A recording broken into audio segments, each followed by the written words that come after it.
देखो इस क्वेश्चन में हमें निकालना है derive the expression for work heat energy internal energy for adiabatic process है। अब जैसे कि हमारे फॉर्मूला होता है Q equal to U plus W, इसी का हम पूरे प्रोसेस में इस्तेमाल करेंगे इसकी डेरिवेशन निकालने में। अब देखो Q जो कि होता है एडियाबैटिक में Q तो ज़ीरो हो जाता है, एडियाबैटिक में लिख देता हूँ एडियाबैटिक प्रोसेस में Q हमारा ज़ीरो रहता है, तो ये तो अपना ज़ीरो हो जाएगा। अब U क्या होता था, U हमेशा NCV डेल्टा T होता है, तो यहाँ पर हम डेल्टा टी नहीं, यहाँ पर डी टी लिखेंगे, तो यहाँ पर मैं यूज़ करूँगा डी टी का, तो ये हो जाएगा N C V D T और प्लस वर्डन हमारा होता है पी डेल्टा डी वी। जैसे नॉर्मली तो पी डेल्टा वी होता है, लेकिन यहाँ पर डी वी का इस्तेमाल करेंगे। अब हमें क्या करना है, अब हमको देखो इसमें सबसे पहले तो अपनी आइडियल गैस इक्वेशन का यूज़ करेंगे। तो आइडियल गैस इक्वेशन होता है P V equal to N R T. अब इसको डिफ्रेंशिएट करो, इसको बोल दो इक्वेशन वन और इसको डिफ्रेंशिएट मारो। जब इसको डिफ्रेंशिएट मारोगे तो हो जाएगा डी पी।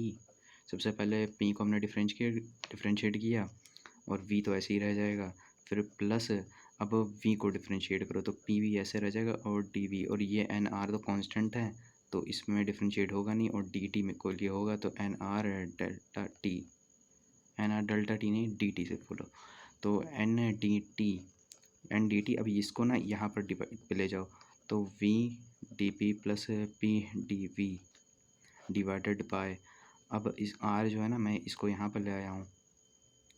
अब देखो ये इक्वेशन बन गई ना, तो अब इक्वेशन जो हमारी बन गई अब इसको इसमें डालो। अब देखो यहाँ पर एन डी टी लिखा हुआ था, तो यहाँ पर एन डी टी यहाँ पर ऐसे लिखा रहने दो। तो मैं देखो अगर यहाँ पर एन डी टी को इसमें जो है ना पूरा ये जो इसमें ऐसे डालूँ तो ये हो जाएगा सी वी तो ऐसे ही रहेगा। अब ये पूरा यहाँ पर आ जाएगा, तो ये हो जाएगा P D V plus V D P divided by R, उसके बाद प्लस पी डी वी तो ऐसे ही रहेगा, ये हो जाएगा ज़ीरो के बराबर। अब देखो इसमें पी डी वी और पी डी वी जो भी है ना इसमें कॉमन ले लो, तो सबसे पहले इसको तो मतलब मल्टीप्लाई करोगे तो ये जगह C V P D V plus है सी वी यहाँ पर जाएगा तो C V V D P यहाँ पर जाएगा, आर इधर मल्टीप्लाई होगा तो ये P D V multiply by R, ये हो जाएगा ज़ीरो के बराबर। अब इसमें ये तो कॉमन लेना था ना अपने को पी डी वी, और यहाँ पर पी डी वी ये कॉमन ले लो तो सी वी प्लस आर, यहाँ पर पी डी वी ऐसे हो जाएगा प्लस ये जो ये बच गया तो C V V D P plus sorry equal to zero. अब तुम्हें अगर वेक्टर मेयर रिलेशन याद हो तो ये हो जाता था मेयर्स रिलेशन, लिख देता हूँ मैं। मेयर्स रिलेशन होता है जो कि C P minus C V equal to R, और सी पी क्या होता है मेरे ख्याल से ये होता है specific heat at constant pressure, और ये शायद होता है स्पेसिफिक हीट एट कांस्टेंट वाली, ये वो चेक कर लेना, मेरे को अभी इतना याद नहीं है। अब देखो ये आर है ना, आर मैं इसमें डालूंगा, जब आर को तुम इसमें डालोगे तो देखो सी पी तो यहाँ आ जाएगा और माइनस सी वी है तो ये कट गया, तो इसकी कट्टी बट्टी कर दो यहाँ पर, तो सी पी तो यहीं पर आ जाएगा और पी और डी वी ऐसे लिखे रहने दो, और यहाँ पर सी वी और वी डी पी ऐसे लिखे रहने दो। अब जो हमें नेक्स्ट अब इसमें करना है, इसमें करना है डिवाइडिंग करनी है, dividing by C V V P. अब इसको ना ये इक्वेशन 3 बोल दो, और dividing by C V V D P, equation 3 को हम इससे डिवाइड करेंगे। तो यहाँ पर जब हम ऐसे डिवाइड करेंगे तो पी मैं लिख देता हूँ C V V D P dividing by C V V और P is equal to zero. अब C P by C V ऐसे लिखा रहेगा और डी वी बाय वी हो जाएगा, पी कट जाएगा तो यहाँ कट जाएगा, और प्लस सी वी यहाँ से कट जाएगा, और ये वी भी कट जाएगा, डी पी बाय पी ये हो जाएगा। ये इसको मतलब ये इंपॉर्टेंट है, इसको याद रखना, ये पूरी डेरिवेशन है, पूरी रट्टी मारनी है पूरे, समझ लो एक तरीके से। अब देखो जो C P by C V है ना ये होता है गामा के बराबर, C P by C V is equal to gamma, तो gamma D V by V plus D P by P is equal to zero. अब इसके आगे सारा काम आसान है, अब सिर्फ इंटीग्रेशन हमें करना है इसके आगे। तो इंटीग्रेशन देखो कहाँ से कहाँ तक होगा, देखो ये डी वी बाई वी है तो ये गामा तो ऐसे ही है कांस्टेंट रहेगा, और हमें इंटीग्रेशन करना है V1 से लेके V2 तक है, ये डी वी बाई वी रहेगा, और इक्वल टू प्रेशर ये इधर आ जाएगा तो माइनस इंटीग्रेशन इसका भी होगा P1 से P2 तक, या फिर P इनिशियल P फाइनल भी लिख सकते हैं, लेकिन यहाँ पर वैसे लिखने की ज़रूरत नहीं पड़ेगी। यहाँ पर P1 P2 ले लो, वहाँ पर V1 V2 ले लो, तो ये हो जाएगा dP/P। अब इसका मतलब करो इंटीग्रेशन, तो आ जाएगा log V2 माइनस V1, उसके बाद आ जाएगा log P2 माइनस P1। अच्छा ये log, एक minute, log V2 minus log V1 is equal to log P2 minus log P1 होगा, ठीक है। तो गामा तो यहाँ पर ऐसे रहेगा, और गामा इसको मैं ऐसे लिख सकता हूँ, log V2/V1 is equal to log P2/P1। और ये माइनस मेरे ख्याल से मैंने छोड़ दिया, तो माइनस भी यहाँ पर लगा दो, और यहाँ पर भी ये माइनस लगा दो। देखो लॉग की प्रॉपर्टी होती है ना कि यहाँ से ये चीज़, अगर कोई चीज़ हो तो यहाँ पर उठा के इसके पावर में रख सकते हैं।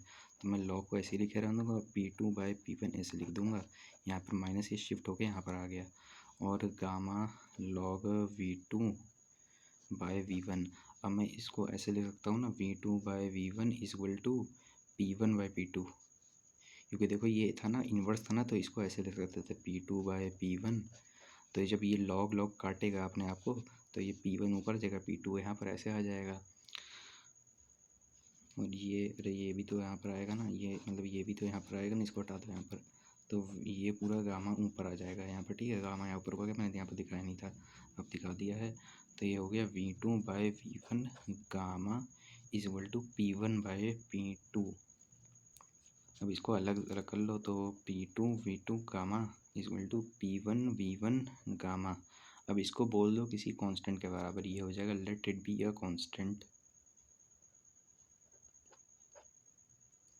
अब देखो मैं वर्डन में रिलेशन निकालना था ना, वर्डन मतलब डिराइव करनी थी डेरिवेशन, तो आधा काम तो हो ही गया, थोड़ा सा बचा है जो कि होता है वर्डन। देखो ऐसे लिखते थे ना अपन, तो P/dV ऐसे लिखते थे। अब इसको इंटीग्रेट करोगे, अब इंटीग्रेट करने के लिए देखो यहाँ पर इसको सबसे पहले यहाँ पर इंटीग्रेशन का साइन लगाओ, और V इनिशियल और V फाइनल। तो मैं यहाँ पर V1 या V2 भी ले सकते हो, वैसे कोई दिक्कत तो नहीं होगी, लेकिन यहाँ V इनिशियल और V फाइनल लूँगा। और इसको अब इंटीग्रेट करोगे तो हो जाएगा, देखो यहाँ पर हमने जो डिराइव किया था ना, जो था PV gamma is equal to constant. अब जो देखो यहाँ पर dV है, तो यहाँ पर P को, यहाँ पर ना P को मैं चेंज करूँगा, तो P को क्या मैं लिख सकता हूँ K/V गामा। अगर बाहर से कोई साउंड आ रही है तो उसके लिए माफ़ी चाहता हूँ। और अब देखो मैं इसको जब इंटीग्रेट का साइन लगाऊंगा, V इनिशियल V फाइनल, और इसको ऐसे लिख देंगे K/V गामा, और dV तो ऐसे लिख दिया। अब इसको इंटीग्रेट करने की बारी आ चुकी है, तो कांस्टेंट आएगा बाहर, और V1 V final V gamma को यहाँ पर पूरा ऊपर ले जाओ, तो इन्वर्स गामा dV। अब इसको इंटीग्रेट कर देंगे फटाक से, देखो V माइनस गामा प्लस 1 हो जाएगा, नीचे भी माइनस गामा प्लस 1 हो जाएगा, इंटीग्रेशन तो ऐसे ही हुआ ना। तो V1 V इनिशियल मतलब V फाइनल। अब यार इसको ऐसे लिख सकते हैं 1 माइनस गामा, और V final minus gamma plus 1, और minus V initial minus gamma plus 1। अब जब इसको नीचे लाओगे ना, अब इसको वापस नीचे ले आओ, इसको जब नीचे लाओगे तो ये फिर से अपनी पलटी मारेगा साइन, और ये हो जाएगा 1, ये तो 1 था तो माइनस आ जाएगा, गामा -1 हो जाएगा। वो उसी के साथ ये भी जब नीचे आएगा तो हो जाएगा 1/V इनिशियल गामा -1। अब मैं कांस्टेंट खा चुका हूँ, तो कांस्टेंट फिर से लगा दो। अब कांस्टेंट को फिर से यहाँ से रखो, ये बहुत ज़्यादा इरिटेशन होती है इस तरह करने में, लेकिन कांस्टेंट को जब फिर से रखोगे PV गामा आ जाएगा यहाँ पर, और यह आ जाएगा 1 माइनस गामा जो कि हमने लिखा हुआ, तो ये हो जाएगा सिंपली ये चीज़ वापस यहाँ पर लिख दो, गामा -1 माइनस VI गामा -1। अब जब देखो तो इससे क्रॉस मल्टीप्लाई करोगे ये अब देखना क्या होगा, तो PV gamma minus PV gamma, यहाँ पर V final gamma -1 V initial gamma -1, और यहाँ पर 1 माइनस गामा बैठा हुआ चुपचाप। अब इसको फिर से ऊपर ले जाओ अब यही तो दिक्कत है। लेकिन जब यहाँ V आएगा ना, V अब यहाँ पर V फाइनल यहाँ पर लिखा था, तुम्हें भी यहाँ पर V फाइनल फिर से लिखना पड़ेगा। यहाँ V इनिशियल निकला, यहाँ V इनिशियल फिर से लिखना पड़ेगा। क्यों? क्योंकि हम यहाँ इसको फिर से ऊपर लाएंगे, अब इसकी फिर से कट्टी पट्टी करेंगे। अब वी देखो, वी फाइनल है, यहाँ पे वी फाइनल, यहाँ पर ऊपर ले जाओगे तो माइनस माइनस गामा, मतलब गामा माइनस गामा हो जाएगा और वी फाइनल हो जाएगा, तो वी पी वी फाइनल, और यहाँ पर माइनस पी वी इनिशियल हो जाएगा। गामा को अंदर ले आओ, वन माइनस गामा, तो ये वर्डन ऐसे हो जाएगा। तुम चाहो तो ऐसे भी लिख सकते हो, जो कि इसका स्टैंडर्ड फॉर्म होता है ना, मतलब कि बुक में अपन जब पहले थर्मोडाइनमिक्स पढ़ते हैं तो इसका जो मतलब कि जो कि बुक में फॉर्मूला लिखा रहता है वो ऐसा लिखा रहता है, तुम इसको ऐसे भी दिखा सकते हो। अब उसने देखो क्यों का वो पूछा था, मतलब कि रिलेशन, तो क्यों तो ज़ीरो ही होता, तो इसका तो कोई आएगा ही नहीं। अब यू जो होता है ना, यू देखो Q equal to U plus W जो मैंने पीछे लिखा था, अभी क्यू ज़ीरो होता है तो यू क्या हो गया, यू माइनस डब्ल्यू हो गया। अब इसको ला के वहीं रख दो, जब इसको इसमें रखोगे तो यही चीज़ वापस आ जाएगी, जो कि यू के बराबर हो जाएगा। तो ये इसका हो गया सोल्यूशन।